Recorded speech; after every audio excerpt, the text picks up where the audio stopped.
I'm challenging President Obama, my son Donald, my son Eric. Let's go, ladies. Donald Trump, যার নামের পাশেই সবসময় লেগে থাকে বিতর্ক, নানা অদ্ভুত কর্মকাণ্ডই যার রাজনৈতিক ট্রাম্প কার্ড। তিনি এমন কিছু করবেন বা বলবেন যা নিয়ে হইচই হতেই হবে, এটাই যেন অবধারিত বিষয় হয়ে দাঁড়িয়েছে।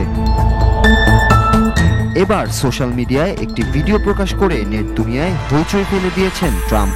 রোববার রাতে নিজের সোশ্যাল মিডিয়া ট্রুথ সোশ্যালে ভিডিওটি পোস্ট করেন তিনি। ভিডিওর শুরুতেই বারাক ওবামার একটি পুরনো উক্তি শোনা যায়, বিশেষত প্রেসিডেন্টই আইনের ঊর্ধ্বে।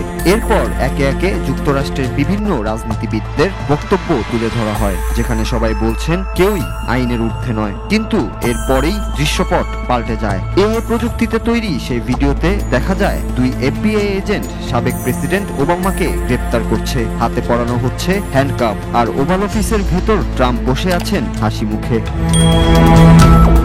সবচেয়ে বিস্ময়কর বিষয় হলো ভিডিওটির কোথাও এআই বা কাল্পনিক বলে কোনো সতর্কবার্তা দেননি ট্রাম্প। ফলত অনেকেই ভিডিওটিকে সত্যি ভেবে বিভ্রান্ত হচ্ছেন। বিশ্লেষকদের মতে সাবেক প্রেসিডেন্টের গ্রেপ্তারের মতো স্পর্শকাতর বিষয় নিয়ে ট্রাম্পের এমন আচরণ একদিকে যেমন দায়িত্বজ্ঞানহীন, অন্যদিকে জনমনে ভুল বার্তা পৌঁছে দিতে পারে। এতে রাজনৈতিক উত্তেজনাও বাড়তে পারে বলে মনে করছেন তারা।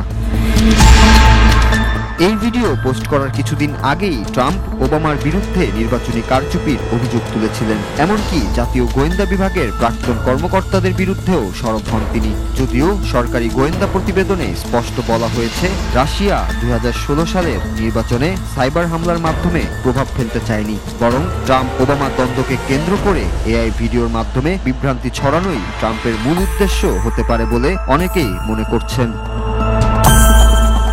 নূর Raju, Bangla TV news desk.